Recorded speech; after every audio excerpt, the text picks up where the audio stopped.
Bonjour. Donc le cours aujourd'hui va être divisé en trois parties. J'espère que je pourrai faire les trois parties.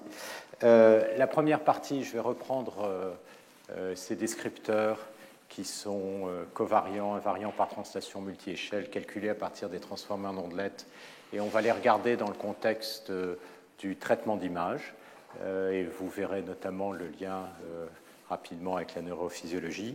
La deuxième partie, je vais faire une démonstration qui, là, est nettement plus technique de la covariance par l'action des difféomorphismes et surtout la stabilité de ces descripteurs qui étaient par rapport aux difféomorphismes de façon à les linéariser pour la classification, qui était un thème important depuis le début du cours.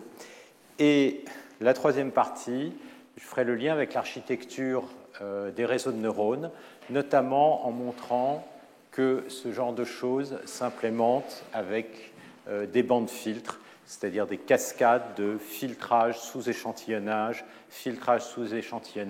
avec des relus en intermédiaire. Et donc ce sera une première façon d'aborder l'architecture avec, comme vous le verrez, une architecture ultra simplifiée. Et on verra la semaine prochaine les applications et les extensions de ce genre d'architecture. Alors je vais commencer en reprenant donc ces descripteurs multi-échelle par ondelettes, que j'appellerai aussi du premier ordre, on verra pourquoi. Et je vais rapidement vous rappeler ce qu'on a vu la dernière fois dans le cadre des signaux audio.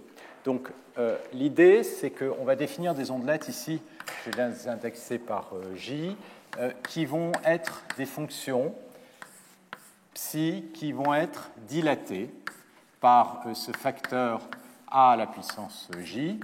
Et l'idée, c'est que si vous regardez la transformée de Fourier de ces fonctions, eh bien, c'est tout simplement en fréquence la transformée de Fourier de psi fois dilatée. Or, qu'est-ce que ça va être psi de oméga? Psi de oméga, on l'a vu, c'est un filtre passe-bande, c'est-à-dire qu'il va laisser passer comme ceci une bande de fréquence. Qu'est-ce qui va se passer quand on fait varier l'échelle ici? Eh bien, ce filtre va être comme ceci dilaté en Fourier ou comprimé, et vous allez ainsi couvrir toutes les bandes de fréquences par dilatation. Alors, dans le cas de l'audio, A, le paramètre de dilatation, il va être plus petit que 2, alors qu'on verra dans le cas de l'image, ce sera plutôt un facteur 2. Ce sera un facteur 2, pardon, le facteur de dilatation, ce sera un facteur 2 à la puissance 1 sur Q. Donc, pourquoi? Parce que si vous prenez A à la puissance J, ça vous donne donc 2 à la puissance J sur Q. Et donc, il va falloir Q facteur de dilatation pour couvrir une ondelette, une octave. Donc, pour couvrir un facteur 2, eh bien, vous aurez ici Q ondelettes. Donc, le facteur Q ici permet de régler le nombre d'ondelettes qu'on va mettre par octave et va vous permettre de régler d'une certaine manière la précision fréquentielle de ces ondelettes. Dans le cas de l'audio, on va prendre typiquement Q qui est de l'ordre de 16, qui correspond les ordres de grandeur du nombre de demi-tons que vous pouvez avoir sur une octave, par exemple, sur des notes de musique. Ce serait plutôt 12. Mais ce sera cet ordre de grandeur, et typiquement, ça correspond à l'ordre de grandeur que l'on retrouve sur les filtres de la Cochlée. Comme je l'ai expliqué, ce genre de filtrage, alors comment est définie la transformée en ondelette? La transformée en ondelette, consiste à prendre le signal X et le filtrer par chacune de ces ondelettes. Donc en Fourier, eh bien en Fourier, c'est un produit. Vous allez avoir la transformée de Fourier de X, de oméga, et la transformée de Fourier de X de oméga va en Fourier être multipliée par la transformée de Fourier de l'ondelette. Donc ça revient à isoler la composante du signal X de oméga dans différentes bandes de fréquences. Et on a vu que ça faisait apparaître des harmoniques dans ces représentations temps fréquentes. Et puis, vous allez avoir besoin de garder les basses fréquences. Alors, les basses fréquences, on va les garder avec un seul filtre, que je vais écrire ici, convolé avec phi j. Ce filtre, il va se placer ici. Il va donc récupérer toutes les basses fréquences. Donc ça, c'est la transformée de Fourier de votre filtre. Ce filtre, en fait, il est obtenu par dilatation, par un facteur 2 puissance j, que j'ai normalisé ici à 2 puissance j, du fonction basse fréquence, qu'on peut voir en quelque sorte comme une fenêtre ou comme une espèce de gaussienne. Donc, alors que l'ondelette, c'est quelque chose qui oscille comme ça parce qu'elle a une intégrale nulle, c'est un filtre passe-bande, donc c'est quelque chose qui va même pas mal osciller dans le cas de l'audio. La fonction phi, c'est une gentille fenêtre comme ceci. Ça, c'est phi de u. D'accord ? Donc, c'est quelque chose qui va vous récupérer les basses fréquences. Donc, qu'est-ce que fait une transformée en ondelette ? Ça va décomposer le signal dans toute une série de bandes de fréquences et ça va récupérer la moyenne qui vous manquait. D'accord ? Alors, ce qu'on a vu, c'est que ce genre de représentation est complète et stable. Et la condition, c'est essentiellement qu'on couvre tout l'axe des fréquences par tous ces filtres, de manière à ce que quand on fasse une multiplication par x, il n'y ait pas de trou. D'accord ? Donc, la condition qu'on va avoir de stabilité et de complétude,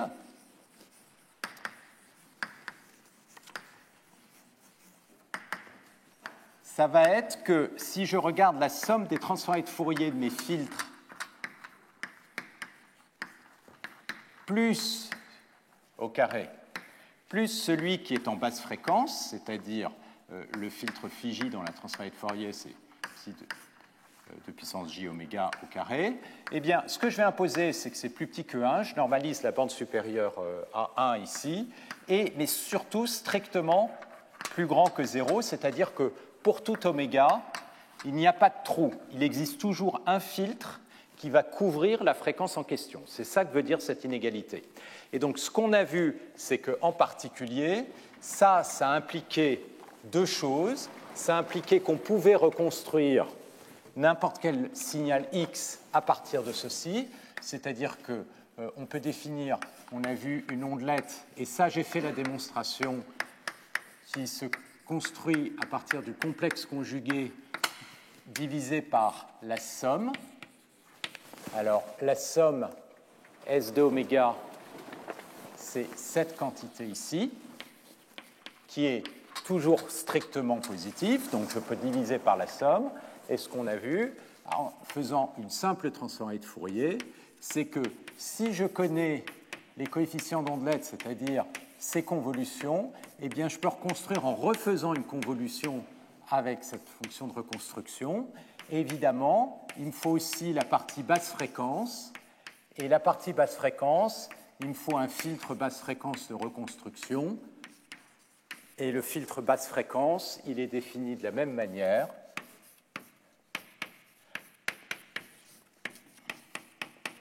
Divisé par S de oméga. Donc ça, j'ai fait la démonstration. Il suffit de calculer les transformées de Fourier. Le deuxième point qu'on a vu, c'est que la norme de x au carré, elle est plus petite que la norme de cette transformée. Alors, qu'est-ce que c'est que la norme de la transformée ? C'est la norme de chacun des composantes, c'est-à-dire chacun des signaux filtrés plus basse fréquence. Et puis, on a vu aussi que ça, c'était plus grand. Et encore une fois, c'est le théorème de Parseval, que ceci. Donc, une autre manière de le dire, c'est que l'opérateur W, c'est un opérateur qui va être contractant, c'est-à-dire, excusez-moi, c'est l'inverse, oula,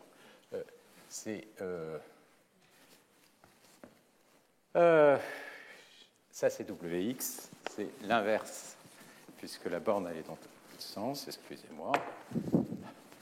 Ça, c'est par définition, excusez-moi, la norme de la transformée. Et la norme de la transformée, elle est plus petite que au carré que la norme de x carré. Ça vient du fait que la somme est plus petite que 1, elle est plus grande que 1 moins c, norme de x carré, c'est ça qu'on avait démontré. Donc on a bien un opérateur qui va être contractant. Alors, ça, c'était donc ces propriétés de la transformée en ondelette, et puis ce qu'on a vu, c'est qu'à partir de ça, on définit un descripteur. Et ce descripteur de même fréquence est à la base de ces descripteurs utilisés partout en audio jusque, je le disais, dans les années 2010. Et donc l'idée du descripteur, ça consiste tout simplement à prendre les coefficients en ondelettes et les transformer par un relu ou par une valeur absolue. Donc ρ de A, c'est soit la valeur absolue de A, soit le max de A et de 0. Et puis, vous allez moyenner tout cela avec votre filtre Fiji, comme ceci, pour n'importe quel J. Alors, on l'a vu, c'est quoi l'idée? Là-dedans, on a tous les ingrédients de base d'un réseau de neurones. Pourquoi?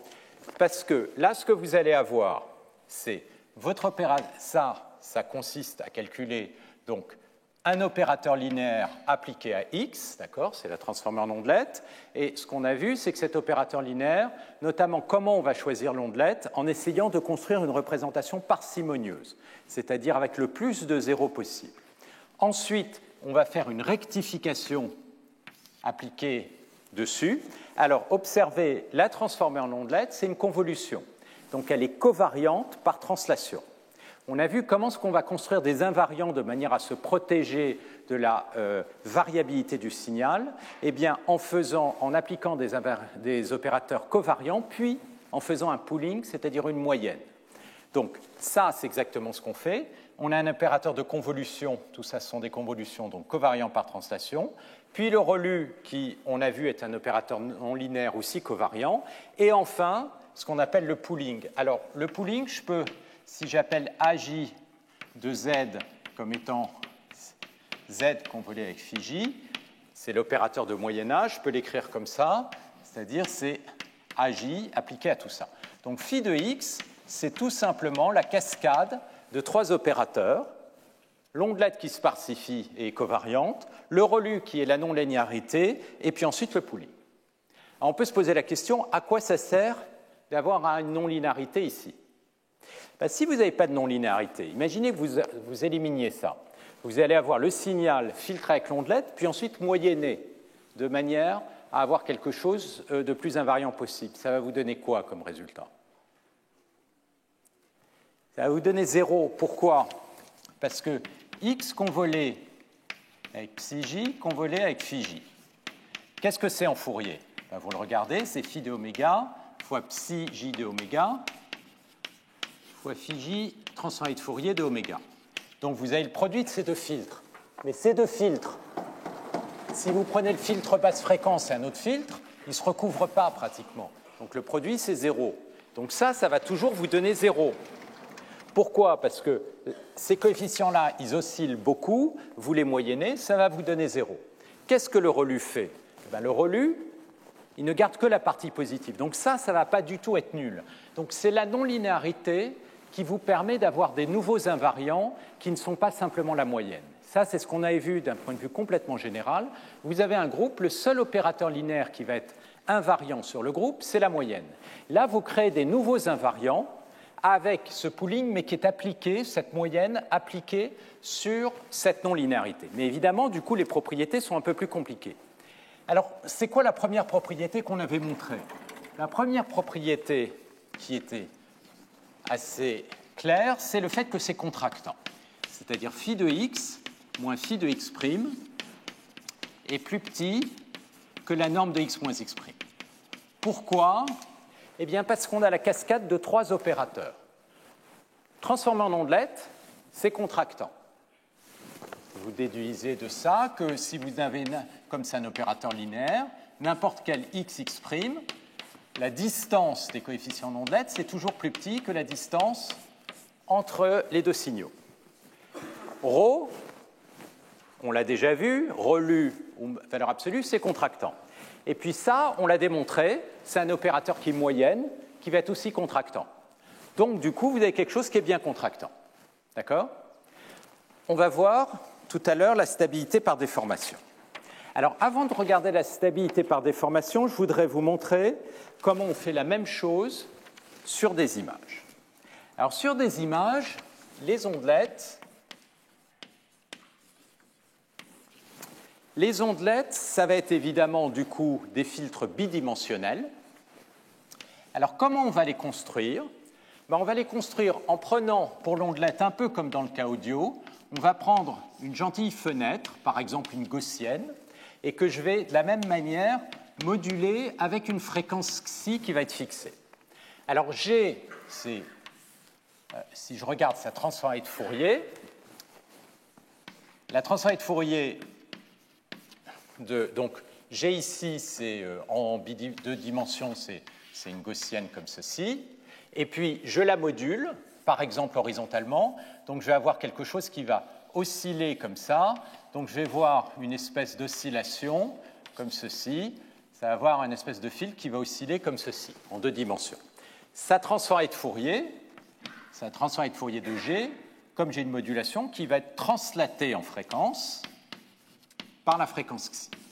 Donc si vous regardez dans le domaine de Fourier, vous allez avoir votre filtre G qui va être un filtre basse fréquence, d'accord? C'est une moyenne, son support en fréquence va être essentiellement aux basses fréquences, et puis vous le translatez. Donc vous le translatez quelque part, par exemple, je vais le faire un peu ici, d'accord? Donc ça va être psi de oméga moins xi, c'est quelque chose qui va couvrir une bande de fréquence sur le côté. D'accord? Maintenant, comment est-ce qu'on va faire pour avoir une couverture totale de l'espace de fréquence? Ce qu'on va faire, c'est qu'on va introduire une rotation des ondelettes. Alors, pourquoi est-ce qu'on est en train de faire ça? Parce que, à nouveau, l'idée clé, ça va être de construire un opérateur W qui va vous sparsifier le signal. Dans les images, il y a des contours, il y a des structures qui sont orientées. Donc, on voudrait des filtres qui soient capables de détecter les contours et leur orientation et être zéro, sinon partout ailleurs. Et pour ça, qu'est-ce qu'on va faire? On va prendre des filtres qui sont orientés. Donc, comment on fait des filtres qui sont orientés? Donc, on définit un premier filtre et puis on va tourner le filtre. Alors, comment est-ce qu'on va tourner le filtre? Eh bien, tout simplement en introduisant une rotation, un paramètre comme ceci de rotation. Et puis, donc là, je vais avoir un filtre, mais maintenant, l'orientation de ce filtre, l'oscillation, elle va se faire dans une direction θ qui ne va pas être la même. D'accord? Je suis en train de tourner mon filtre ici. Ensuite, selon le principe des ondelettes, ce que je vais faire, c'est que je vais dilater de manière à avoir des tout petits filtres qui vont me détecter les structures très fines de l'image et des filtres plus larges qui vont me détecter les grandes structures. Donc ça, le principe, ça va s'obtenir comme précédemment par dilatation. Donc qu'est-ce que je vais définir? Je vais définir des ondelettes qui vont être translatées, tournées et dilatées, et donc qui vont être mes ondelettes. Alors j'ai un facteur de normalisation, je vais mettre 2 puissance j ici, psi de r moins θ de u sur 2 puissance j. Donc, qu'est-ce que je suis en train de faire? Je suis en train de prendre mes filtres, soit les comprimer, soit les dilater. Là, le facteur que j'ai pris, c'est 2 puissance j, c'est-à-dire que je prends une ondelette par octave. Alors, si vous regardez, si 2 puissance j est un facteur qui est petit, le filtre il va devenir tout petit, comme ça, dans une certaine orientation. Si 2 puissance j est plus grand, évidemment, votre filtre il va devenir plus grand. Donc, dans votre image, il va détecter des structures qui sont plus grandes selon une certaine orientation. Comment choisir les angles? Je vais refaire ce dessin un peu plus clairement. J'ai mon ondelette qui a un support comme ceci. Qu'est-ce qui se passe si je tourne l'ondelette? Eh bien, si vous faites une rotation de l'ondelette, je vous laisse vérifier que dans l'espace des fréquences, la transformée de Fourier va être de la même façon tournée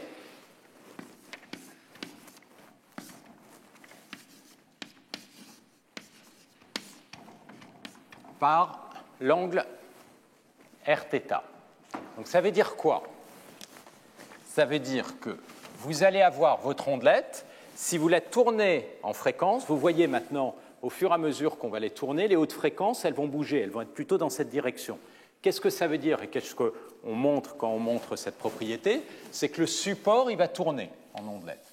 Donc vous allez avoir des supports de vos ondelettes qui vont comme ceci tourner. Ça va correspondre à différentes rotations. Donc, qu'est-ce qu'on va faire? Eh bien, on va prendre autant de rotations qu'il est nécessaire de manière à bien couvrir tout cet anneau. Donc, ce qu'on va prendre, c'est K rotations et on va ajuster le facteur K de façon à pouvoir couvrir l'anneau. Ensuite, qu'est-ce qui se passe quand je fais une dilatation? Ben, quand vous faites une dilatation,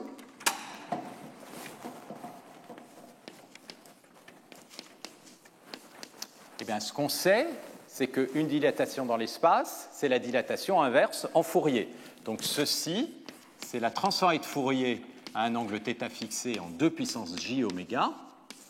Donc, ça, vous le vérifiez, vous avez ici une dilatation par 1 sur 2 puissance j, avec ce facteur de normalisation.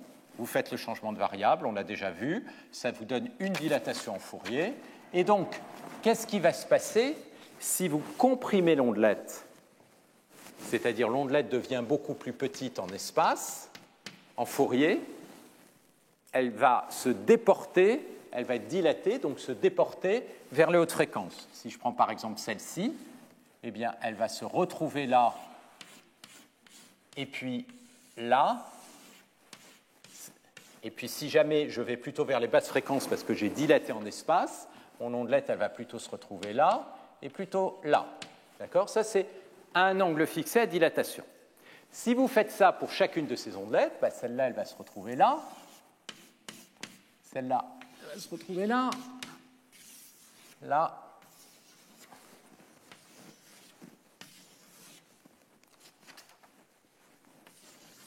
Comme ceci. Et puis, pareil, si par contre vous la comprimez. Et qu'est-ce que vous voyez? Ben, vous êtes en train de construire, comme ceci, à chaque fois, modulo rotation, vos ondelettes dilatées, mais si vous les tournez, vous allez bien couvrir tout le plan de fréquence. Donc, j'ai appelé ψjk ces ondelettes que j'ai dilatées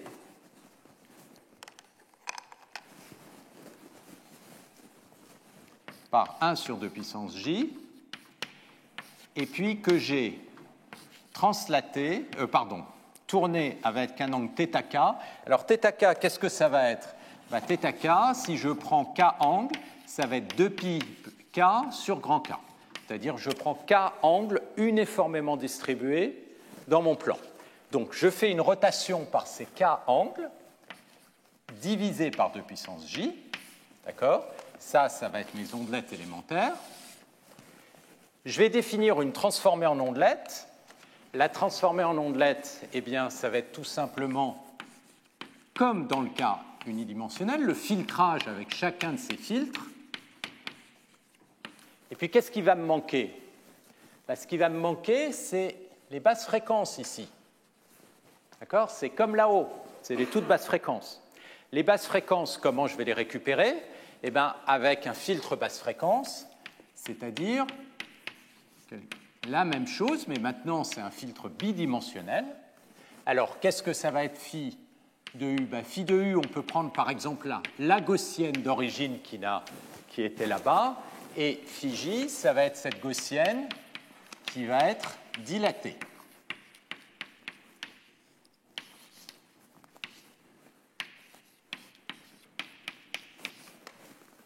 Et donc, les échelles ici, elles sont toutes plus grandes que j, et le nombre d'angles, c'est grand K. Ça, c'est l'index des angles. Donc ça, c'est une transformée en 2 dimensions où j'ai utilisé le groupe de rotation. J'ai explicitement introduit un nouveau paramètre qui est le paramètre de rotation. Un nouveau paramètre, c'est le paramètre de dilatation. Et donc, j'ai décomposé sur tous ces paramètres de dilatation-rotation avec, à la fin, les basses fréquences. Alors, même question, est-ce que c'est un opérateur qui est complet stable? La réponse, ça va être la même.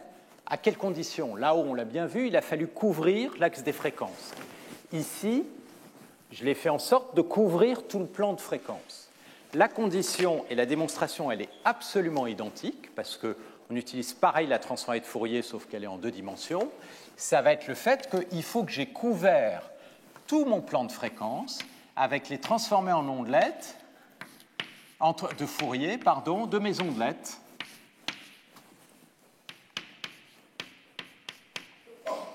Somme sur tous les angles, plus la transformée de Fourier du dernier filtre basse fréquence, qui est d'ailleurs 2 puissance j oméga. Eh bien, ce que je vais imposer, c'est que ça, c'est plus petit que 1 et plus grand que 1 moins c. C'est la même condition. Et qu'est-ce que je vais en déduire avec exactement la même démonstration? Que si je regarde la norme de ma transformée, alors à nouveau, qu'est-ce que c'est que la norme de la transformée? Voyez ces index comme étant des canaux.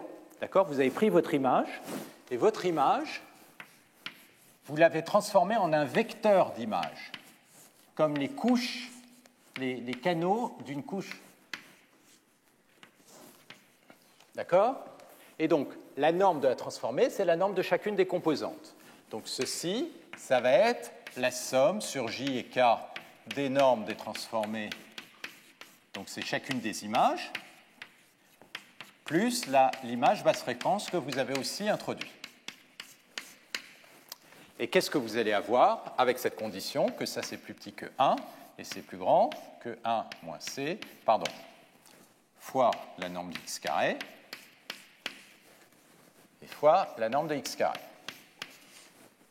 D'accord? Donc vous avez quelque chose de contractant et vous pouvez reconstruire pareil.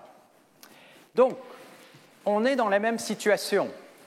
Si maintenant je construis un descripteur sous cette forme-là, je vais avoir le même type de propriété. Le même type de propriété, c'est-à-dire que si je construis un descripteur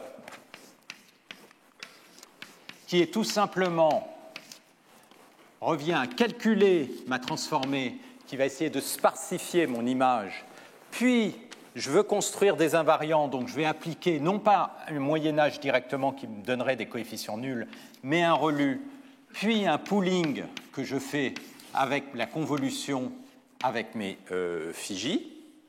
Donc si je l'écris explicitement, c'est les convolutions avec les ondelettes. Eh bien, ceci, donc si je l'écris en termes d'opérateur, c'est W auquel j'ai appliqué X, auquel j'ai appliqué le relu, et puis j'ai appliqué la moyenne.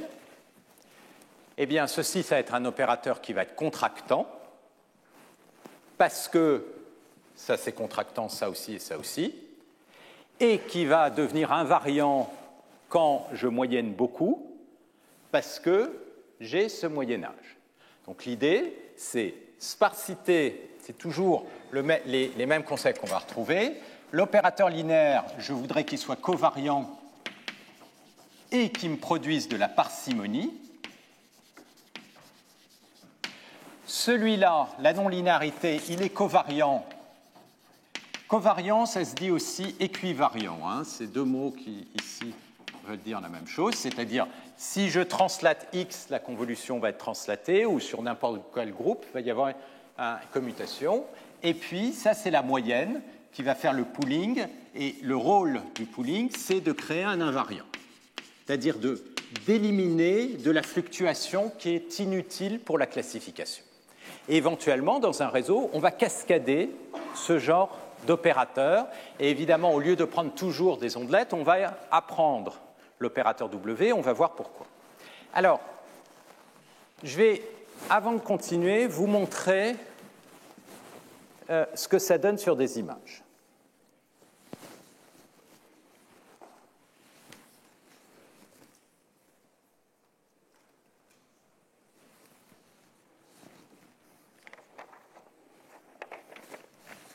Alors, là, vous avez un filtre. Le filtre en ondelette, on peut le voir comme un filtre complexe ou, par exemple, deux filtres avec la partie réelle et imaginaire, avec deux filtres. C'est-à-dire, là, vous avez une gaussienne, et la gaussienne a été multipliée par un cosinus et oscille verticalement. Et là, vous avez multiplication par le sinus. Donc, comme ça vous donne les deux phases que vous pouvez voir comme une seule fonction complexe ou comme deux filtres réels. D'accord ? Si vous regardez ce filtre, d'accord, il oscille comme ceci. Donc, c'est un filtre qui est haute fréquence comme ça. Sa transformée de Fourier en Fourier. Donc, j'ai deux paramètres. Alors, j'aurais dû insister, mais psi de oméga, quand je suis en deux dimensions, eh bien, oméga, c'est oméga 1, oméga 2. D'accord ? C'est le paramètre bidimensionnel. Donc, voilà les filtres. Voilà le filtre comprimé à différentes échelles. Et on voit, évidemment, quand l'échelle devient petite, eh bien, le filtre devient tout petit. Il va détecter des toutes petites structures. Et puis, les rotations de vos différents filtres.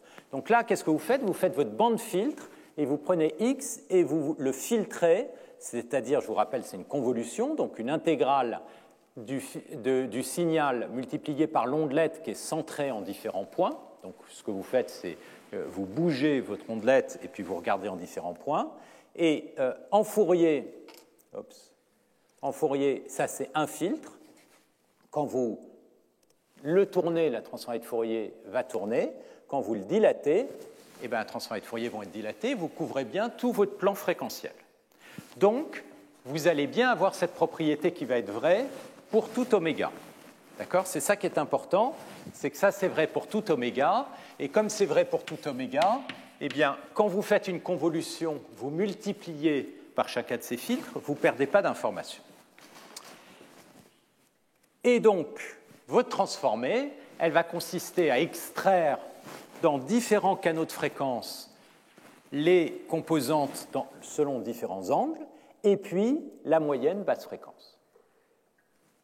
Alors voilà ce que ça donne, et ça, je vais en parler à la fin, avec un algorithme en bande filtre. C'est-à-dire comment ça va fonctionner. Au lieu de tout calculer d'un coup, les algorithmes rapides pour implémenter ça, ça consiste à prendre l'image. Comme l'ondelette au départ est toute petite, on va prendre un petit filtre et on va faire un filtrage, et vous allez avoir les plus fines échelles. Alors, observez, gris ici, ça veut dire que la réponse vaut 0. Blanc, c'est positif, grande amplitude, et noir, négatif, grande amplitude. Donc, partout où vous n'êtes pas proche d'un contour, les coefficients ils sont essentiellement nuls. Pourquoi ? Parce que votre ondelette, elle oscille, d'accord ?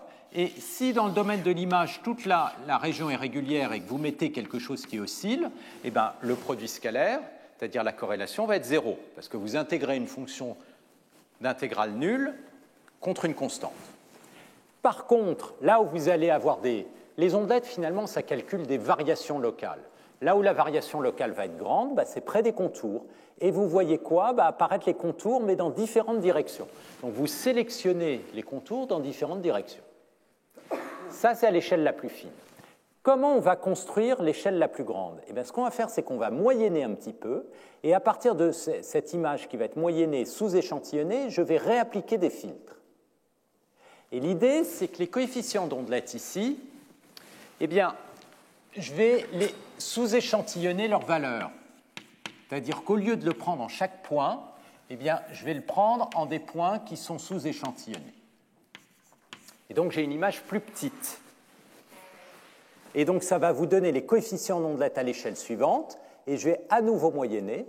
Et la moyenne, je vais à nouveau la filtrer, et ainsi de suite. Et qu'est-ce qu'on voit ?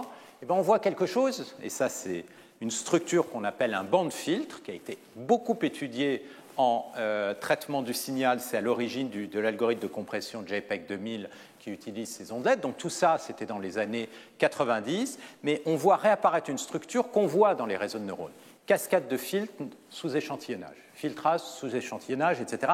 Sauf qu'on va introduire le rectificateur. Et tous les coefficients négatifs, ou une valeur absolue, les coefficients dans ces cas-là vont disparaître. Donc, après le relu, tout ça, ça va devenir positif. D'accord ? Et après, alors, ce qu'on a fait, comme je disais, jusque essentiellement dans les années 2010, c'est construire ce genre de descripteur, je dirais à la main, c'est-à-dire sans apprendre.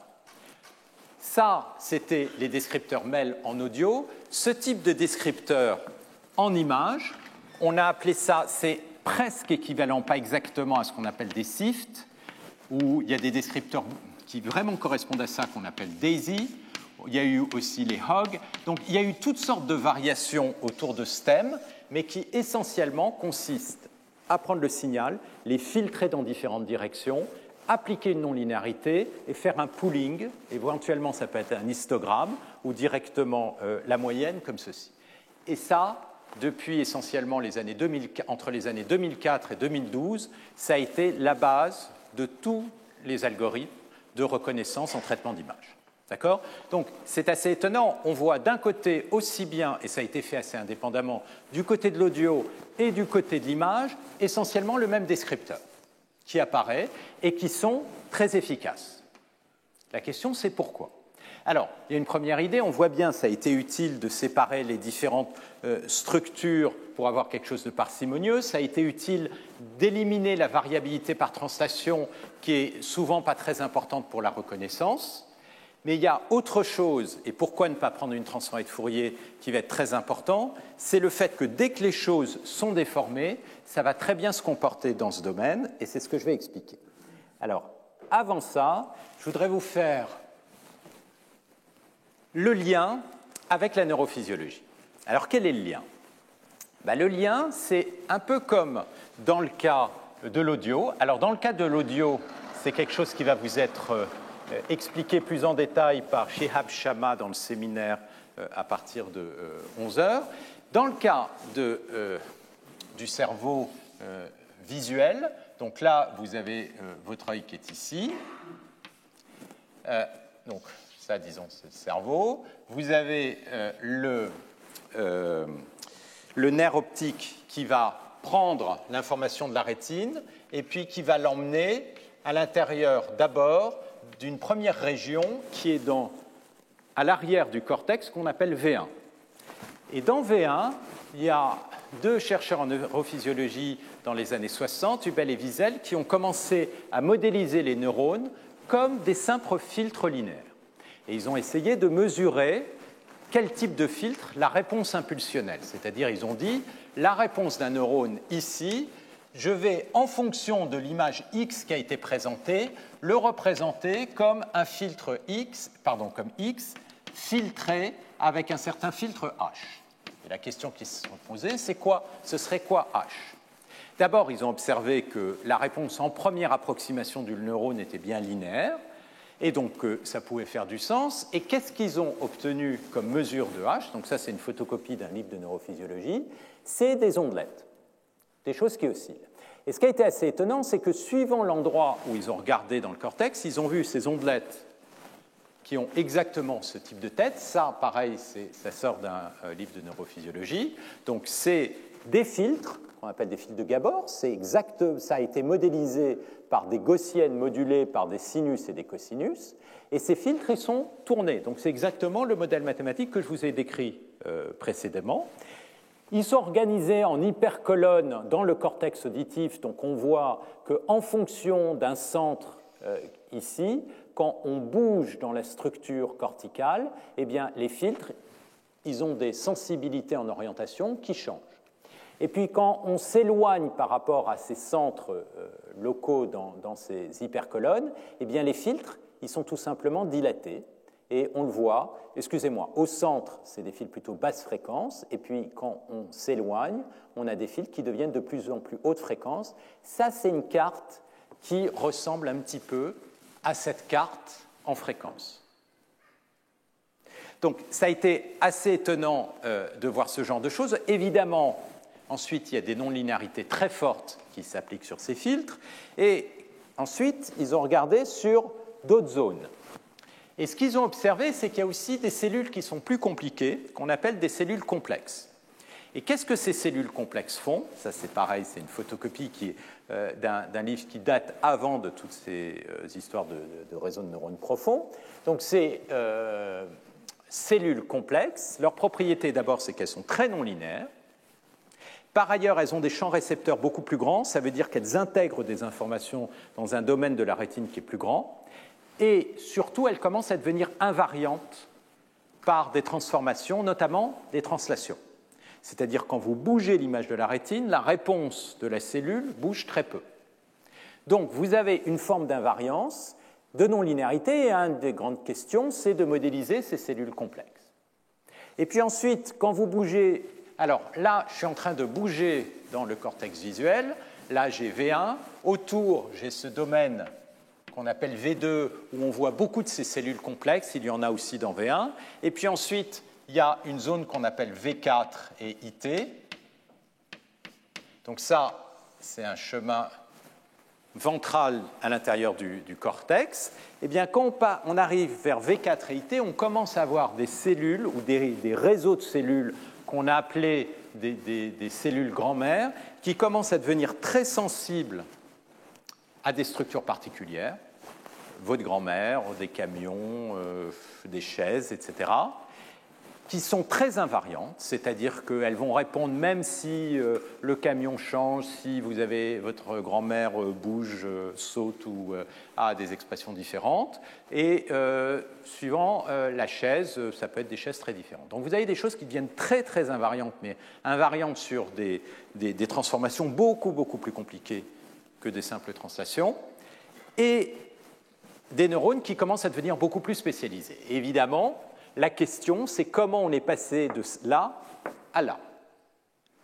Et il y a des modèles qui sont faits à partir de réseaux de neurones profonds pour ça. Là, je ne vais pas rentrer dans ces détails, mais la question, aussi bien d'un point de vue mathématique que neurophysiologique, c'est de comprendre quel est le chemin qui va nous amener de coefficients en ondelettes à ces descripteurs complètement invariants. D'accord ? Alors, je vais essayer, au cours du dernier cours, de vous donner des éléments sur ce chemin, mais avant de passer à ça, je voudrais revenir à une des propriétés fondamentales dont on a pas mal discuté sur cette transformation, qui motive aussi l'utilisation d'ondelettes, c'est le fait que tout ça, ça va être très stable dès que vos objets commencent à être déformés. Et l'idée qui va être derrière est une idée à nouveau de covariance. C'est-à-dire que quand on fait une translation, une convolution en ondelettes, ça va translater le résultat. Question, si vous faites une petite déformation, qu'est-ce qui va se passer ? Et ce que je vais vous montrer, c'est qu'une petite déformation, ça va devenir aussi une forme de translation dans le domaine des ondelettes, mais pas simplement une translation en espace, aussi une translation à travers les échelles. Donc, on va passer les 20 minutes suivantes à démontrer ou donner les éléments de démonstration du théorème qui vous donne cette stabilité par déformation.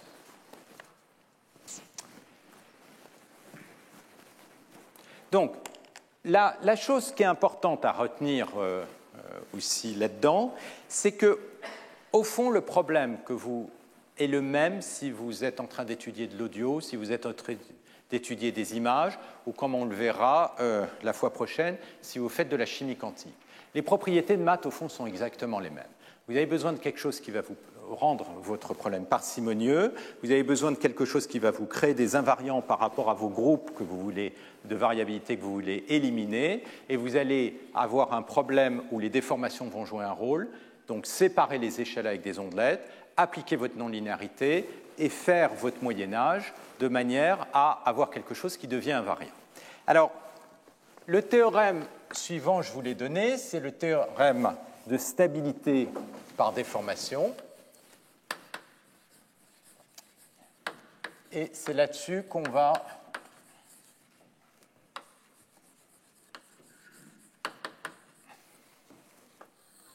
passer un peu de temps. Alors, le problème est le suivant. Vous voulez prendre une image et la déformer. Donc, je vais écrire G, l'action d'une déformation. Si la déformation est une petite déformation, ça va tout simplement, on l'a vu, consister à faire une translation qui dépend de l'espace. Donc ça, c'est une déformation, on l'a vu plusieurs fois. Donc, ce qu'on va montrer, c'est que la représentation va être Lipschitz, c'est-à-dire qu'il existe une constante qui est positive, telle que pour toute déformation, donc ici, n'importe quelle petite déformation, donc qu'est-ce que c'est? Ça va être un taux qui va être 2 fois continuellement dérivable. Et ce que je vais imposer, donc là, je peux être dans R ou dans R2, donc je vais écrire ici RQ. Et ce que je vais imposer, c'est que ceci, ça doit être un difféomorphisme, ça doit être inversible. Et pour ça, eh bien, ce que je vais imposer, c'est que le jacobien, en 1D, ça veut dire la dérivée, elle est toujours plus petite que 1. Je vais même mettre que 1,5, ça va être un peu plus facile. D'accord? Donc, j'ai une petite déformation. Ensuite, je vais considérer n'importe quel signal à support compact. Donc, je vais supposer qu'il est dans un compact, à support dans un compact, d'énergie finie, mais votre signal, si c'est une image, peut être très irrégulière. Il peut y avoir des discontinuités, tout ce que vous voulez. Et donc, je vais définir Gx de U, c'est X qui est légèrement déformé par ma déformation. Alors, ce que vous allez voir, si vous construisez votre représentation phi qui a été définie, eh bien, phi de x moins la transformée qui a été déformée, ça va être plus petit à une constante près que la taille de la déformation. Alors, la taille de la déformation, elle est typiquement définie par la taille du jacobien, c'est-à-dire de combien ça bouge. Ici, je vais avoir besoin des termes du second ordre, donc le hessien. Et ça, je vais prendre la norme sup du hessien. Et puis, le paramètre de translation, ici, phi de x, je vous le rappelle, c'est défini par la transformée en ondelette de x, le relu, et puis ensuite le moyen-âge. D'accord? Qui va se faire, que je vais écrire directement, par une convolution ici avec phi j.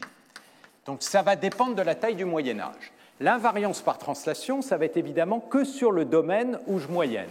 Donc, je vais avoir une composante de translation qui va dépendre de la taille maximum de la translation.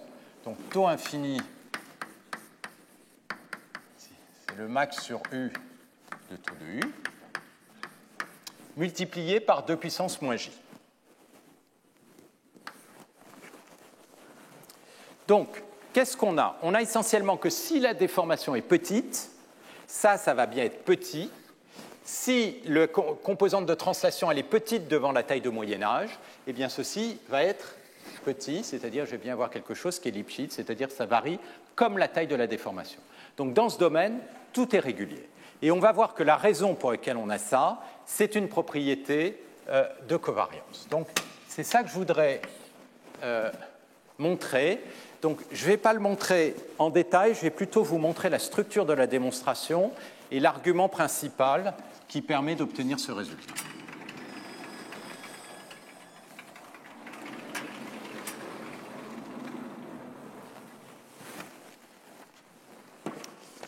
Alors, l'idée, c'est que ce qu'on veut, c'est regarder comment évolue la représentation de x et la représentation moins la représentation de x qui a été légèrement déformée.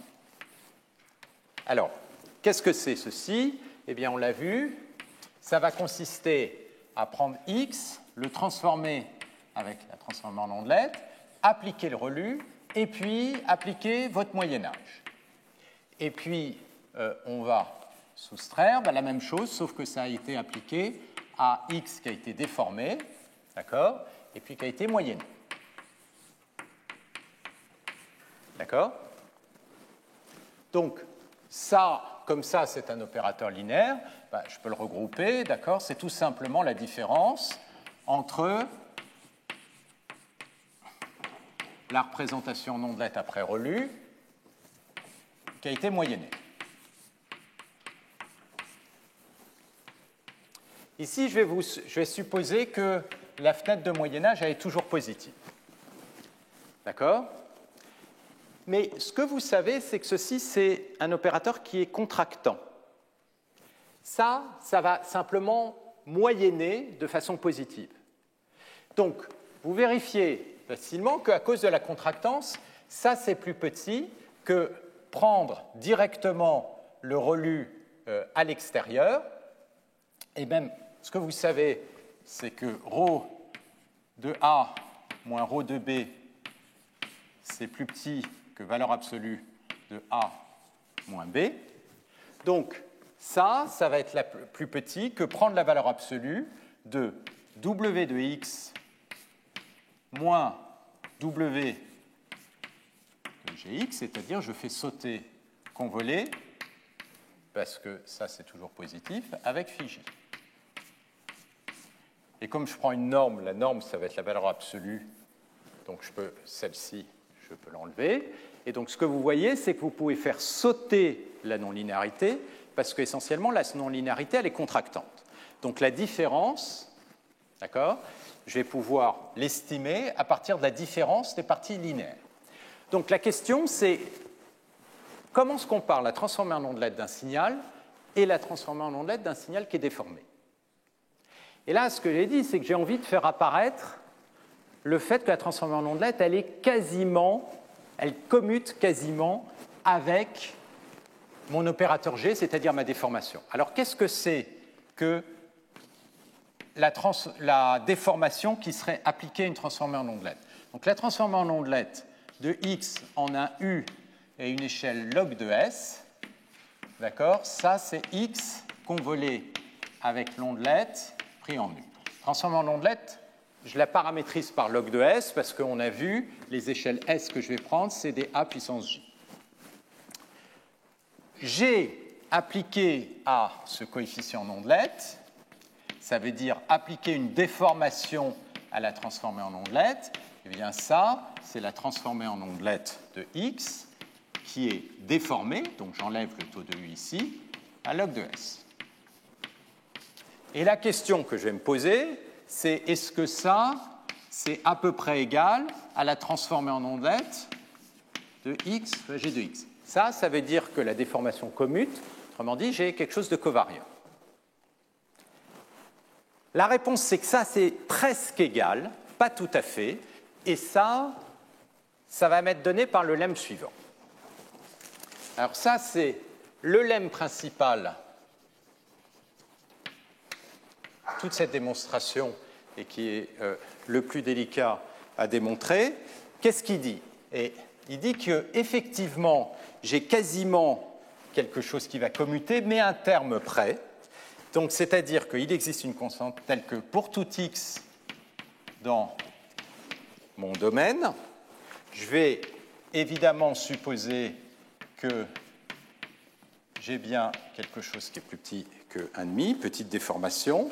Alors, si je regarde la différence entre transformée en ondelette appliquée à mon signal déformé, moins la déformation appliquée à la transformée en ondelette, ça ne va pas être 0, donc ça veut dire que ce n'est pas exactement covariant, mais le terme d'erreur n'est pas grand. Et le terme d'erreur, eh bien, il est exactement donné par la taille de la déformation.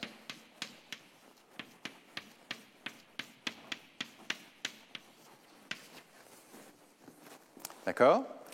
Ça s'appelle ce qu'on appelle le commutateur. En fait, qu'est-ce que je suis en train de regarder? Je suis en train de regarder la différence entre WG moins GW. Si ça commute, c'est-à-dire si je suis équivariant, ça vaut 0, ben là, ce que je suis en train de dire, c'est que ça ne va pas valoir 0. Et ce terme, il va apparaître ici, fois la norme de x. Alors, une fois qu'on a ça, la démonstration ne va pas être compliquée à faire.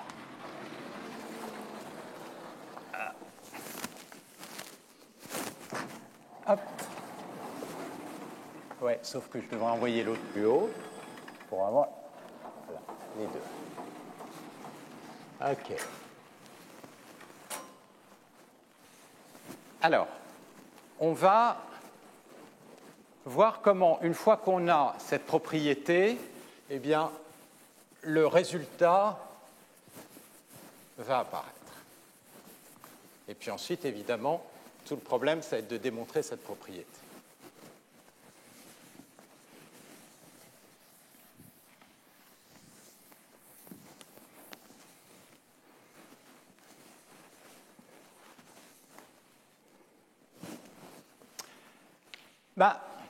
On va prendre donc la deuxième ligne. Ce qu'il me faut ici, la borne supérieure que j'avais, c'était la troisième, la différence entre Wx moins W de Gx, convolé avec phi j. Bon. Moi, ce que j'aimerais vraiment avoir, c'est plutôt Wx moins quelque chose où j'ai appliqué la déformation. Mais donc, si je fais apparaître ça, eh bien, il faut que je rajoute GWX, ça vaut 0, et puis ensuite, je mets moins le deuxième terme, W de Gx, d'accord? Et puis, tout ça, je vais le convoler avec phi j. Donc, la première partie, je vais séparer les deux premières parties. Je vais mettre la convolution avec phi j ici, et puis la convolution avec phi j ici. D'accord? J'ai juste ajouté et soustrait quelque chose. Qu'est-ce que je fais apparaître? Je fais apparaître deux composantes. Une composante qui va être ici, où j'ai fait la commutation, et puis la deuxième composante qui est l'erreur qui est due à la commutation. C'est-à-dire que je vais dire ça, c'est plus petit que la composante où j'avais le droit de faire la commutation, c'est-à-dire la covariance, et puis la deuxième composante qui est l'erreur de mon commutateur, toujours là. Et c'est pour ça que dans tous ces problèmes vont apparaître à chaque fois quand ça ne commute pas exactement des commutateurs.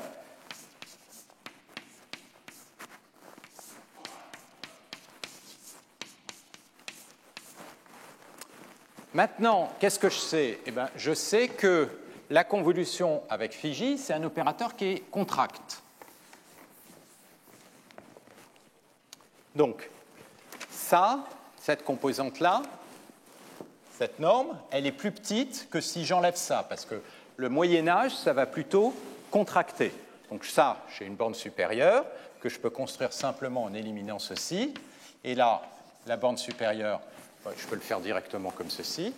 Donc ça va me donner une borne supérieure. Et maintenant, j'ai la norme de ceci, mais la norme de ceci, je l'ai eue avec ma borne supérieure là-haut. Donc, une borne supérieure de la partie qui commute, ça va être tout simplement ce que j'ai démontré là-bas, c'est-à-dire C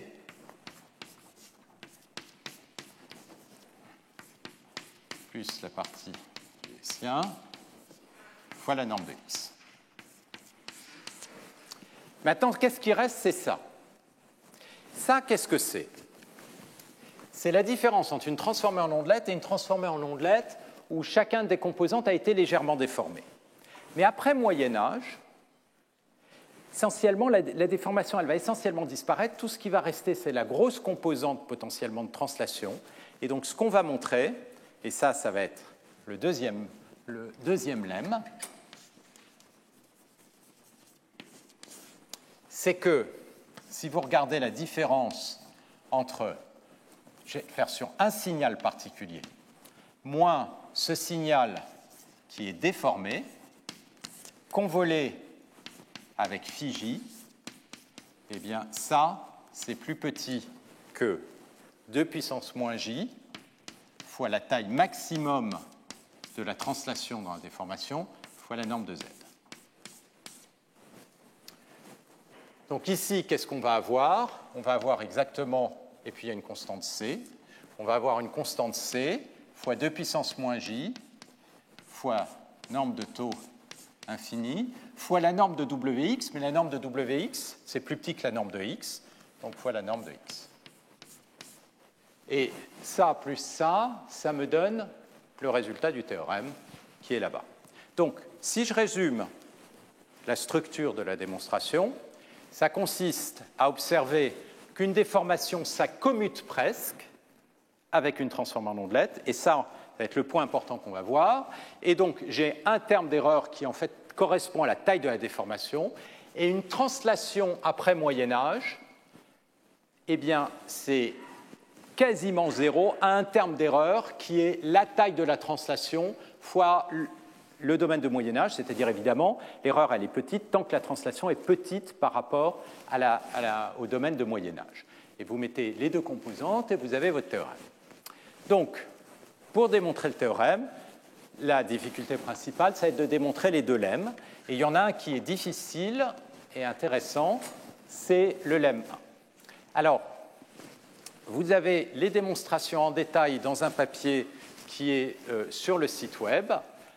Je ne vais pas passer par la technique de démonstration qui est vraiment longue, mais je vais plutôt le faire par un développement de Taylor qui va non pas démontrer, mais expliquer, vous montrer d'où vient le phénomène et qui va montrer d'où vient cette espèce de translation dans le domaine des ondelettes et pourquoi c'est tellement important d'avoir le paramètre d'échelle dans le problème. Donc ça va être une justification, ce que je vais faire, du lemme 1. Et le lemme 2, je vous le laisserai en exercice en peut-être vous donnant des indications, mais c'est dans un des appendices, l'appendice B du papier. Alors, on va couvrir ce lemme 1. Et ce que je vais montrer comme propriété, c'est que si je prends ma transformée en ondelette d'un signal qui est déformé, si je regarde un coefficient en ondelette à une position U et une échelle log S, eh bien ça, c'est pratiquement la même chose que le coefficient de la transformée en ondelette du signal d'origine, mais qui a été translaté par... Alors, si je vais me placer au voisinage d'un point V, qui a été translaté par taux de V, et l'échelle log de S, elle est translatée par taux prime de V. Autrement dit, c'est une translation, la transformée en ondelette, par taux de V et taux prime de V. Donc ce qu'on voit, c'est que ce n'est pas simplement une translation en espace, c'est aussi une translation le long des échelles. Et c'est pour ça que ça a été aussi important d'introduire cet axe des échelles. Log de S qui, si je discrétise, correspond à mon J. Parce que maintenant, je vais voir apparaître cette translation verticale, et cette translation verticale, ensuite, on va pouvoir l'enlever éventuellement avec des convolutions le long de l'axe vertical dans une couche qui suivra. Mais donc, ça, c'est la chose importante, c'est-à-dire qu'on a traduit une variabilité en quelque chose qui bouge dans le domaine de nos coefficients. Alors, d'où ça vient? Ça, on va le faire par, j'ai dit, un calcul simplement de Taylor. On va prendre le coefficient en ondelette, celui-ci, qui a été donc d'un signal qui a été déformé. Alors, qu'est-ce que c'est qu'un coefficient en ondelette? Donc, un coefficient en ondelette consiste à prendre le signal. Donc, le signal, normalement, ça, je vais déjà l'écrire comme une convolution, c'est G transformé, convolé avec l'ondelette, si S, en U. Donc, qu'est-ce que c'est? C'est l'intégrale du signal déformé. Le signal déformé, c'est X de U moins taux de U, c'est le signal déformé, avec une convolution avec l'ondelette. Qu'est-ce que c'est que l'ondelette? L'ondelette, c'est 1 sur S. La convolution, elle est prise en V, donc V moins U sur S, du. D'accord? Et là, en fait, ce qu'on va faire, c'est un simple changement de variable. On va faire disparaître la déformation. Donc, pour faire disparaître la déformation, vous allez faire un changement de variable, U' égale U moins taux de U. Simplement, ce que vous savez, c'est que l'ondelette, elle est bien localisée au voisinage du point V, d'accord? Parce qu'elle a un support compact. Donc, taux de U, vous pouvez faire un développement limité. Donc, qu'est-ce que vous allez dire? Vous allez dire, taux de U, en première approximation, c'est là où j'utilise le développement de Taylor, ça va être taux de V, la déformation au point V, où je regarde mon coefficient d'ondelette, plus U moins V, taux prime de V. D'accord? Donc maintenant, si je regarde U', ben, je vais avoir U', ça va être U moins taux de U, donc U moins taux de V, moins U moins V, taux prime de V. Bon, mais moi, ce qui m'intéresse, ça va être l'intégrale de x de U'. Et puis maintenant, il faut que j'exprime V moins U sur S en fonction de U'. Alors, si je vais avoir ici du V moins U, je vais prendre du V moins U'. V moins U', ça va me donner du V moins U ici, ou plutôt du U' moins. Pour avoir la même chose, je vais prendre ici U' moins V. Ce sera plus facile. Ça va me donner du U moins V, mais là j'ai du moins U moins V fois taux prime. Donc je vais avoir du U moins V facteur de 1 moins taux prime de V. Et puis j'ai le moins taux de V qui apparaît ici. Donc ce qui m'intéresse, c'est V moins U sur S. Alors j'y vais. V moins U sur S, ça consiste à faire un changement de signe ici. Donc ça va être du V moins U fois 1 moins taux prime. Ah, ça c'est du V moins U prime. Fois... Non, c'est du V moins U sur S, ce n'est pas du V moins U prime. Donc je vais écrire, excusez-moi, V moins U, qu'est-ce que c'est? V moins U, ça veut dire du V moins U prime, divisé par 1 moins taux prime de V. Et puis ça va passer de l'autre côté, ça va faire du moins taux de V, comme ceci, sur 1 moins taux prime. Donc ça va être... Alors ensuite, je dois faire le changement. Donc ça va être le psi de V moins U sur S. Donc je vais avoir du V moins U' moins taux de V. Et puis au dénominateur, je vais avoir le S fois 1 moins taux prime de V. Ensuite, il me reste le DU. Alors, il faut que j'exprime DU en fonction de DU'.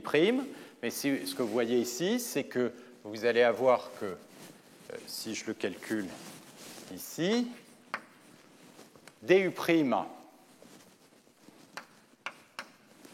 le U, il est facteur de U fois 1 moins taux prime de V, donc ça va être du DU 1 moins taux prime de V. Donc DU, c'est DU' sur 1 moins taux prime de V, donc je vais l'écrire ici, DU', et là, j'avais le S qui était là, S fois 1 moins taux prime de V. OK, alors qu'est-ce qu'on reconnaît ici? En fait, on reconnaît ici la transformée de X avec une ondelette. Mais maintenant, l'ondelette, elle n'est pas à la position V, elle est à la position V moins taux de V. Donc ça va être égal à la transformée en ondelette de X, pas la position V, mais la position V moins taux de V. Et puis l'échelle, c'est quoi? C'est pas S, c'est S fois 1 moins taux prime de V. D'accord? Là, vous avez bien S fois 1 moins taux prime de V. Donc l'échelle, c'est S fois 1 moins taux prime de V. Mais j'exprime tout ça en log, donc ça va être log de S plus log de 1 moins taux prime de V.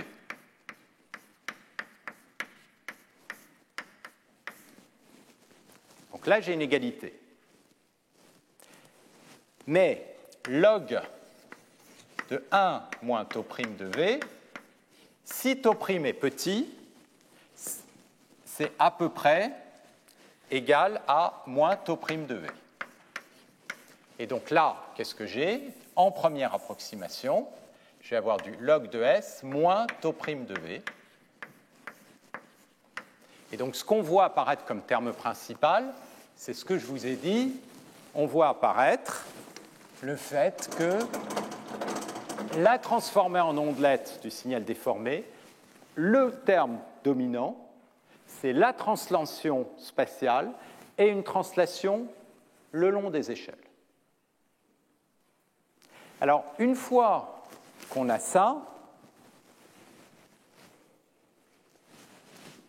alors, je me rends compte que je ne vais pas avoir le temps, je le ferai la fois prochaine, de faire la partie filtrage, tant pis, et on va finir avec cette démonstration.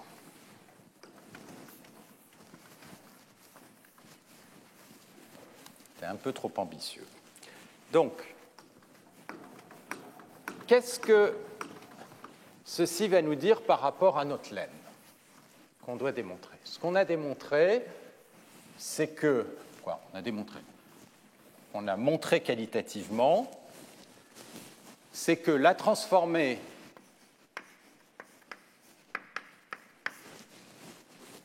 en U log de S, je vais me placer plus haut parce que...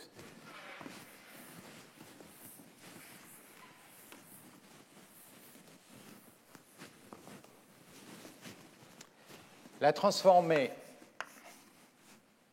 de X déformée en U log de S, c'est à peu près la transformée de X en U translaté, excusez-moi, je l'ai pris au point V. V moins taux de V, et puis log de S moins taux prime de V. Moi, ce qui m'intéresse, c'est faire apparaître la différence qui apparaît dans le lemme numéro 1. Donc, ce que je voudrais, c'est enlever cette composante-là. Pour enlever cette composante-là, je vais faire un développement de Taylor sur W. C'est-à-dire, je vais dire, ça, c'est la transformée en ondelette en V moins taux de V à l'échelle log de S. Là, sur l'échelle log de S, j'ai un taux prime. Donc, je vais avoir moins taux prime de V fois la dérivée partielle de la transformée en ondelette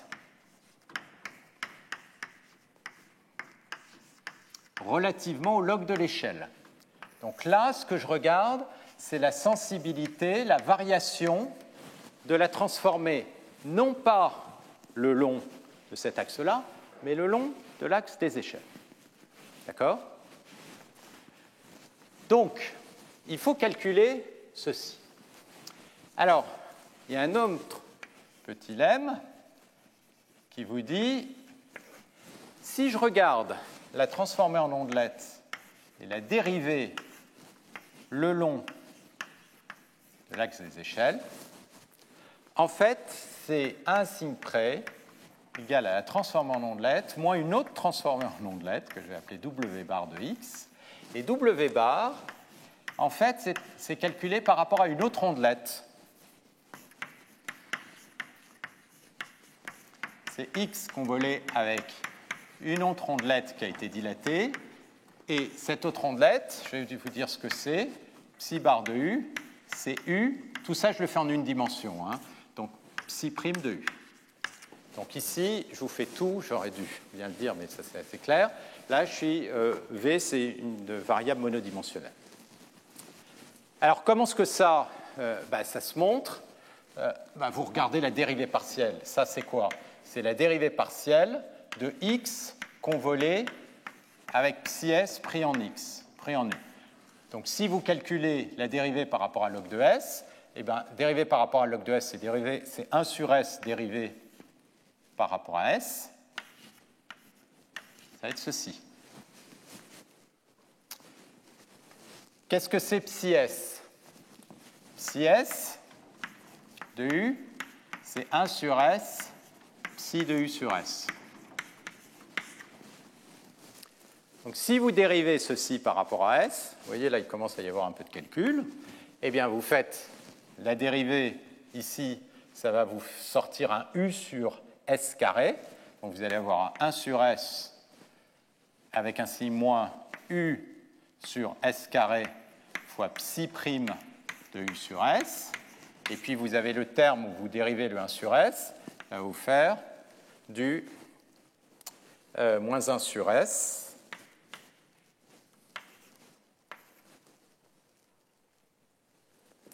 carré psi de U sur S. Alors, vous avez un 1 sur S quand je dérive, voilà. Et ceci, ce que vous voyez, c'est que la dérivée, donc là, qu'est-ce que vous avez? Vous avez, si je l'ai réécrit comme ça, je peux mettre le S carré ici, vous avez U sur S, psi prime de U sur S. Ce que vous reconnaissez ici, c'est psi bar dilaté.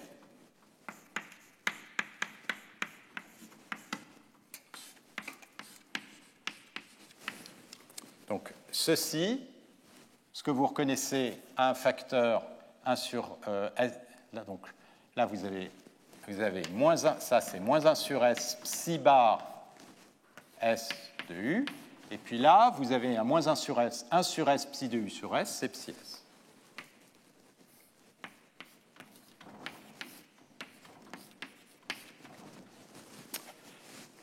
Et comme la dérivée, excusez-moi, j'ai écrit quelque chose de faux, D sur D log de S,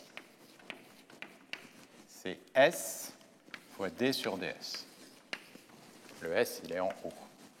Donc vous allez multiplier tout ça par S, le 1 sur S va disparaître, et donc ça va vous donner X convolé avec psi S, avec un signe moins, et puis il va y avoir un signe moins, X convolé avec psi S bar. Donc, l'idée, c'est que quand vous faites une dérivée verticale par rapport au log de S, comme la transformée en ondelette, c'est une convolution. Ça va revenir à faire une dérivée par rapport à la variable d'échelle de l'ondelette. La dérivée de l'ondelette par rapport à la variable d'échelle, on peut faire le calcul explicite. L'ondelette, le facteur 1 sur S, il apparaît ici et ici. Quand vous allez faire une dérivée, vous allez avoir deux termes qui vont apparaître. Un dû à la dérivée par rapport à 1 sur S, qui va vous redonner l'ondelette à un facteur 1 sur S près. Mais ce facteur 1 sur S près, il va disparaître quand on multiplie par S. Donc je vais retrouver l'ondelette à un signe moins près. Le deuxième terme, c'est la dérivée de U sur S, psi de U sur S. Le U sur S, il va sortir et je vais avoir psi prime. Et donc vous allez avoir une nouvelle ondelette psi bar. Et donc vous voyez apparaître en fait deux ondelettes. Et donc, qu'est-ce que vous avez? Vous avez bien que maintenant, si vous faites ça à toutes les échelles, vous avez cette propriété-là. Maintenant, ce qui va vous intéresser, ça va être de contrôler l'erreur. Et l'erreur, c'est quoi? C'est la différence entre ça et ça. Et la différence entre ça et ça, eh ben, en valeur absolue, ce qui vous intéresserait, c'est de contrôler ce genre de choses. Ça va être contrôlé par la norme de cette quantité-là. La norme de cette quantité-là, qu'est-ce que vous allez voir apparaître?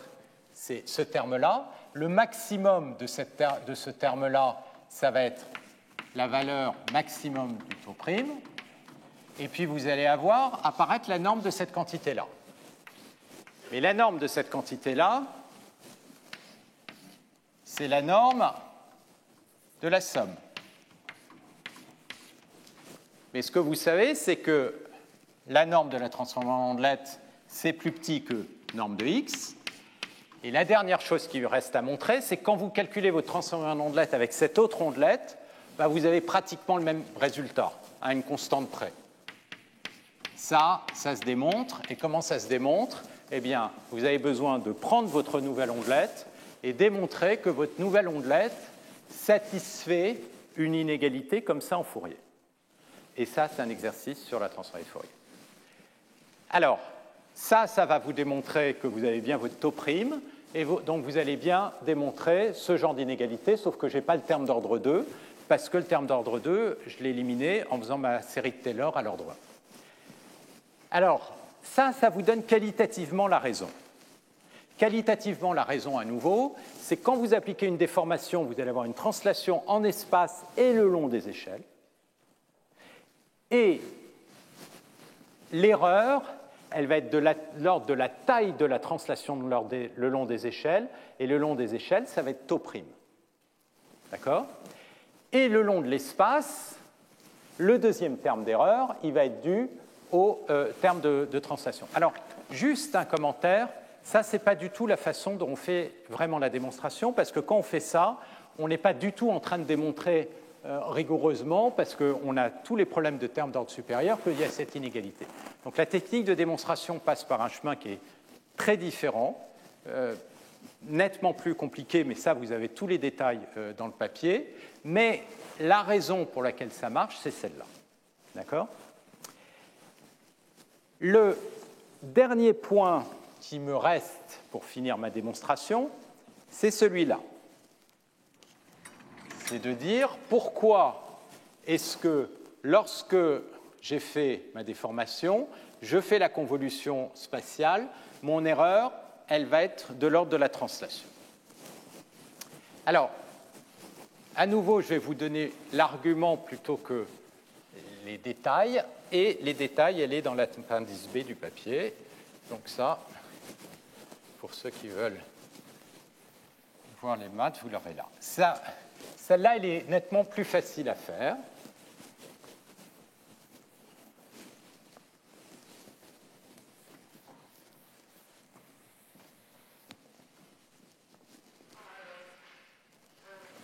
Alors, pour démontrer ce lemme, ce que je veux, c'est contrôler. Quand je prends un z et que je le déforme, donc ça veut dire que je vais avoir, je vais l'écrire comme ceci, que je le moyenne, je vais voir la différence avec le z directement qui a été moyenné. Donc ça, c'est linéaire, donc je vais écrire ce que c'est. Ça, c'est z de u moins taux de u. Une convolution, ça va être l'intégrale avec le filtre pris en v moins u fois du. Et puis, je vais soustraire l'autre composante. Et l'autre composante, ça va être, bon, je vais l'écrire comme ça, moins l'intégrale de z de u phi de v moins u du. Et qu'est-ce qu'il va me falloir? Il va me falloir prendre ceci. Je vais regarder la norme au carré. Donc la norme au carré, c'est la valeur de la convolution en v intégrée sur v. Donc ça va être dv. Voilà ce que je dois calculer. D'accord? Donc je regroupe le terme à l'intérieur de ma norme au carré. Et je vais avoir une intégrale avec... Alors, ce que je vais faire, c'est plutôt mettre le taux de u sur l'autre variable de manière à avoir le z de u. C'est-à-dire que je vais faire un changement de variable et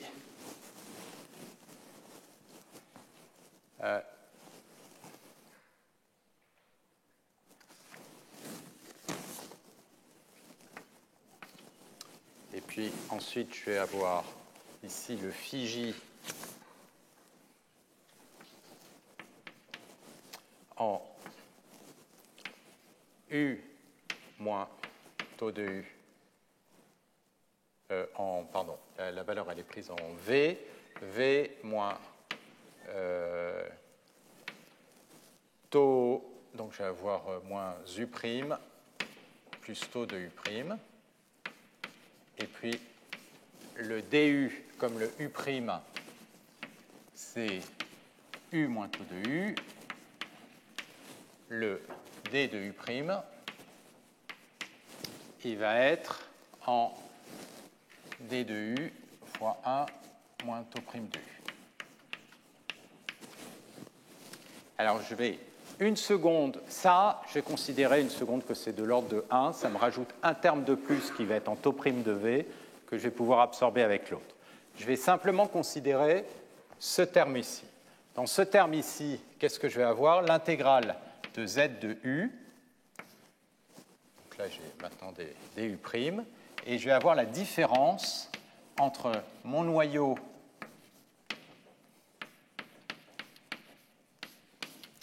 moins le noyau en v moins u du carré dv.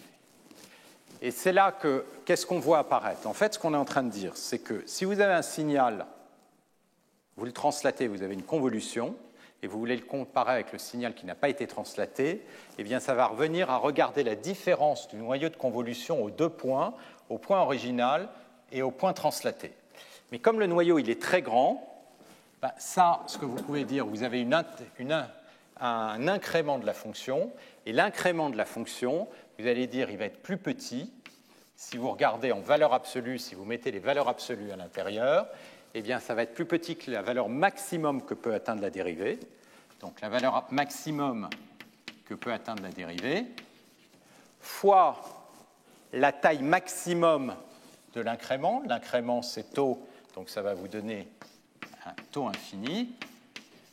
Et ça, sur le domaine du support où ceci est non nul. Et le domaine de support où ceci est non nul, ça va être un domaine où V n'est pas trop loin de U, sur un support qui va être de taille 2 puissance j.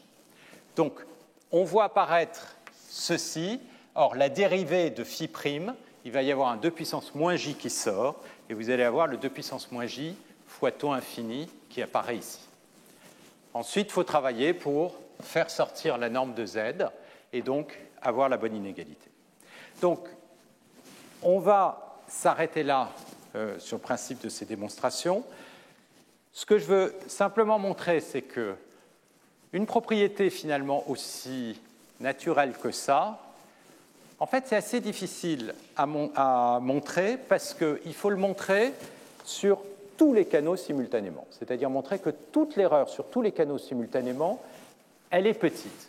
Mais si on oublie en nouveau les aspects techniques et si vous essayez de rester au niveau des concepts, ce que vous voyez apparaître, c'est que systématiquement, quand vous avez une forme de variabilité que vous voulez éliminer, vous allez essayer de prendre cette forme de variabilité et d'une certaine manière la transformer en quelque chose qui ressemble à une translation le long d'un nouveau paramètre que vous avez créé. Ici, le nouveau paramètre que vous avez créé, c'était les échelles. Et vos déformations, elles apparaissent comme une translation le long de ce nouveau paramètre. Et maintenant que vous avez une translation le long d'un paramètre, eh bien, on va pouvoir éliminer cette translation avec un moyen-âge. Alors, ce que vous allez voir apparaître la semaine prochaine pour le dernier cours, c'est que le problème quand on fait ces moyen-âges, c'est que certes, on arrive à éliminer la translation, mais en même temps, on perd de l'information. Et ça, c'est tout le problème de ces descripteurs. Le problème de ces descripteurs qui ont été utilisés jusque dans ces années 2010, c'est qu'on faisait du Moyen-Âge, mais évidemment, on s'est bien rendu compte que si on moyenne de trop, on va éliminer trop d'informations. Du coup, les Moyen-Âges, ils ont été faits sur des petits domaines. Si vous prenez l'audio, je vous l'ai dit, les MEL descripteurs, ils sont calculés sur 25 millisecondes. Mais donc, si vous voulez capturer des structures sur des échelles beaucoup plus grandes, vous ne pouvez pas continuer à moyenner, sinon vous allez tout détruire. Donc, il faut utiliser d'autres techniques qui permettent de capturer les grandes échelles. Si vous prenez les images, qu'est-ce que les gens ont fait? Je vous l'ai dit, ils ont utilisé le même genre de descripteur, mais ils ont fait du Moyen-Âge sur, cette fois-ci, un domaine bidimensionnel.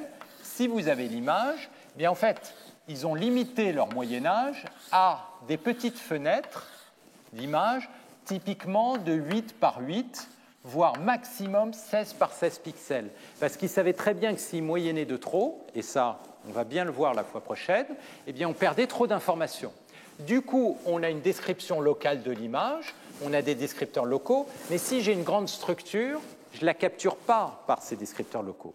Donc tout l'enjeu, c'est d'arriver à avoir des descripteurs qui sont beaucoup plus globaux, qui ne vont pas perdre de l'information. Et pour faire ça, eh bien, il faut recascader ces transformations. Au lieu de le faire simplement une fois, c'est-à-dire faire une transformation non linéaire, faire votre relu et puis faire un pooling, eh bien, il faut réappliquer une transformation linéaire, un relu, etc. Et c'est là que les choses deviennent plus compliquées. Ceci étant, les principes de base que vous voyez ici, ils vont s'appliquer de la même manière. Donc, du coup, qu'est-ce qu'on va voir là juste après? Pour le séminaire de Shihab Shamma, ce que vous allez avoir, c'est d'une certaine manière l'équivalent cortical sur l'audio de tout ça. Et ce que vous allez voir, c'est qu'effectivement, autant au niveau de la cochlée, on a des représentations comme ce que j'ai décrit, c'est-à-dire des transformés en ondelettes avec une non-linéarité de type rectificateur, autant dans la partie du cortex auditif, il y a des représentations qui commencent à cascader d'autres filtres, qui d'ailleurs, les premiers ressemblent un peu à des ondelettes, puis ensuite deviennent beaucoup plus compliqués. Donc on voit apparaître, d'un point de vue purement neurophysiologique, en mesurant les réponses des neurones dans des ferrets, des petits animaux, comme il dira, il vous montrera, j'ai le nom en anglais, vous verrez apparaître ces principes-là. Et donc ça pose, on voit, ce qui est assez fascinant, c'est qu'on voit apparaître le même type de principe à la fois du point de vue auditif, du point de vue visuel, et des choses qui ressemblent beaucoup à ce qui apparaissent dans les réseaux de neurones. Donc à nouveau, la question, ça va être de comprendre, ça correspond à quoi les couches suivantes. Donc on va aborder cette question, juste l'aborder pendant la dernière session avec, je vous montrerai déjà des applications de ce qu'il y a là. Je vous ferai aussi en début de séance donc, le lien entre les bandes filtres, puisque là, je n'ai pas eu le temps de le faire, et ces transformés en ondelettes pour vraiment voir apparaître cette architecture de filtrage sous échantillonnage, etc. Voilà, petit dernier commentaire pour les élèves qui passent les oraux, dont vous allez recevoir un message avec votre horaire de passage le 25 mars et ce qu'on vous demandera de faire pour cet oral. Voilà, je vous remercie. Et donc, le séminaire de Shihab Shamma sera donc à 11h15 sur l'équivalent audio et cortical de ce que j'ai raconté ici. Voilà, merci.